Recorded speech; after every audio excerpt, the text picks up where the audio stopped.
Alors, bonjour, c'est encore moi et je vous fais la suite. Dans le précédent vidéo, je vous disais que j'allais vous expliquer comment je suis arrivée à me rendre à Fitness America Pageant. Bon, c'est sûr que les gens autour de moi en Estrie trouvaient ça vraiment au-delà du réel qu'une fille comme moi, surtout à l'âge avancé, 31 ans pour faire du fitness, c'est pas évident. J'allais me rendre un jour à aller faire Fitness America Pageant en Californie. Eh bien, moi, quand j'ai une idée dans la tête, je ne l'ai pas dans les pieds. Et là, j'ai commencé à faire des pieds, des mains, essayer de trouver une façon de me classer pour avoir accès à cette grande compétition qui était le Fitness America Pageant.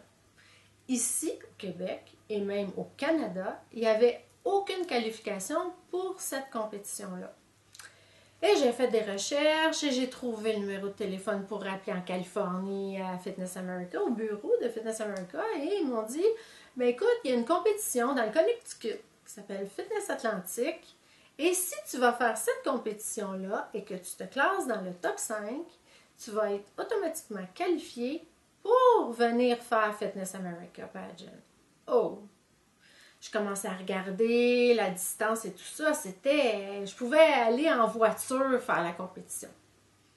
À l'époque, je m'étais trouvé un entraîneur qui était Yannick Morin, mais j'avais trouvé aussi une coach de gymnastique pour m'aider à faire plus de mouvements un petit peu plus impressionnants dans mes chorégraphies. Et je lui demande, Elisabeth, est-ce que ça te tente de venir avec moi dans le Connecticut? Je vais aller faire cette compétition-là. Et tout de suite, elle était partante. Elle dit oui, on part quand? Je regarde le calendrier, c'était dans quelques semaines, je me prépare, nouveau costume, nouveau maillot. Bon, à l'époque, c'était assez simple pour moi parce que, bon, pour ceux qui me connaissent, vous savez que je fais des maillots depuis presque 30 ans. Et quand j'ai commencé à faire des compétitions de fitness, ben, automatiquement, j'ai commencé à faire mes propres costumes de routine et aussi maillots bikini de compétition. Alors, je me fais un nouveau costume, un nouveau maillot et on peaufine la routine. Et là, on part. Je m'en vais là-bas et là, je me dis, il faut absolument que je me classe dans les 5 premières.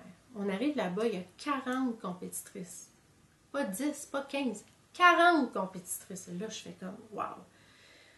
Fais la compétition, j'arrive 5e.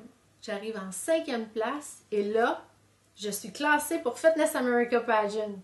Je reviens au Québec, arrive au gym avec mon trophée, je dis, écoute, je me suis classée, je suis éligible pour aller faire le Fitness America Pageant. Et là, tout le monde est là, wow, Colin, hein? C'est pas rien. Donc, là, fais des pieds, des mains pour essayer de trouver des gens pour m'aider financièrement. Mais, ce sport-là étant pas du tout connu, c'est très difficile de trouver des commanditaires. Bon, appel un, appel l'autre. Je pense que j'avais réussi à avoir une commandite de 50$ d'une compagnie dans mon coin. C'est tout. Donc, j'avais pas les moyens, là, le billet d'avion, 750$, l'hôtel et tout ça. J'avais pas comme le 1500$ que ça coûtait pour aller faire cette compétition-là. Donc, j'ai abandonné le projet. Pour cette fois-ci. J'avais toujours ça en tête. Le temps se passe et là, il y a le fameux championnat canadien CBBF qui approche et je m'entraîne toujours pour aller faire cette compétition-là. Et là, mon entraîneur, Yannick, 2 semaines environ avant, me dit, Sylvia, imagine-toi que Fitness America Pageant a maintenant la version canadienne. Fitness Canada Pageant. Et si tu vas faire cette compétition-là et que tu gagnes, le prix pour la première place, c'est avion, hôtel, payé pour aller faire Fitness America Pageant. Et dans mon prochain vidéo, je vous raconte ce qui s'est passé.